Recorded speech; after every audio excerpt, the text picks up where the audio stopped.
Постојат сомнежи дека и други девојчиња во дом од 25 мај се сексуално злоставувани од постари штитеници, вели првиот човек на детската амбасада Меѓаши. Според Змијанац, случајот со 13-годишното девојче кој стана жртва на трговија со луѓе, го отвара прашањето како е можно со години да се случувало, а Министерството да не знаело. И другото прашање е зошто под притисок на јавноста институциите почнуваат да се мобилизираат и да си ја вршат работата.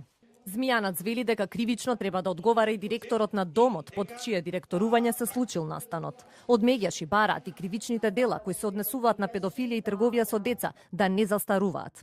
И само во тој случај, доколку се открие со сведоштва на поранешни штитенички дека во континуитет биле тргувани и сексуално злоупотребувани, ќе може да се поведат кривични одговорности и за сторителите на овие дела од минатото. Морална одговорност е најмалку што треба да се направи од директорот од 25 мај. Тука бараме кривична одговорност. Од Министерството за труд и социјална политика пак, без конкретен одговор дали ќе има кривична одговорност и за поранишниот директор на домот 25 мај. Министерката Царовска вели дека направени се инспекцијски надзори во институциите, но истрагата на обвинителството ќе покаже против кого и зашто ќе бидат покренати обвиненија.